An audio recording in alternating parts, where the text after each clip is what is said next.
letting it down for? I'm not trying to. Hey! Hey!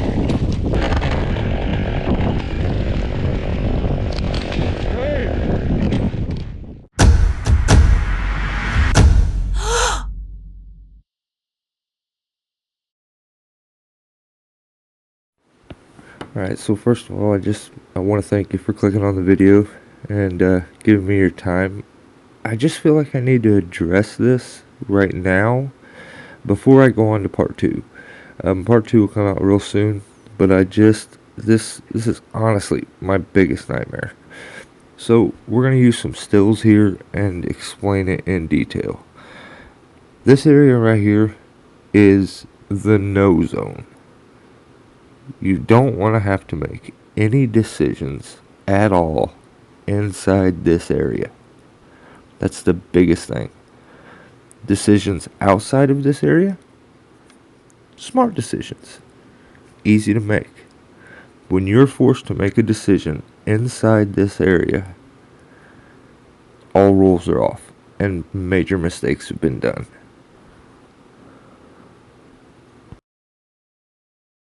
So we can see he starts out here in the smart zone, able to make a safe, simple decision. The piece is then dropped into the system here. And as the weight drops into the system, he is still back in his safe zone. But then he realizes he messes up when the rope starts to rip out of his hands because he hasn't used enough wraps. He was about a half wrap off, and I told him, but I don't want to micromanage a guy the whole time. You know, that's aggravating. I've had it done to me, so I try not to do that thing. The final decision, 99% of the time, is always his. At this point here, I have no concerns. I think he listened. He put an extra half wrap because the piece was bigger and was going to drop into the system harder. And I don't realize anything's wrong until it begins to rip him into the system. This is where my nightmare begins. He's now being smacked by the piece and it's going to run into the house. He's lost control. He's in that zone he should not be in. He's forced to, right at this point, make a decision. He has two decisions. He can let go of the rope or he can be drug into it. There's usually three outcomes. There's one that's mixed with stupidity and pure luck, and that's what we got. It stopped him before he got there. The other one is he's smashed by the piece when he lets go because he let it suck him into that zone. The third one is he lets go of it, stays back in the safe zone, and it smashes the place. I mean, as I'm talking, I feel myself vibrating, the nerves, and we just got lucky. This wasn't a situation of bad communication.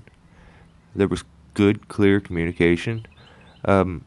This is a man showing up to do a very, very, very dangerous occupation and task with his mind 100% on something else.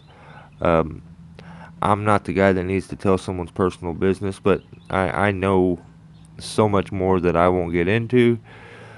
But I was, when someone gives you their word, they're going to give you 100% of their attention, and they don't.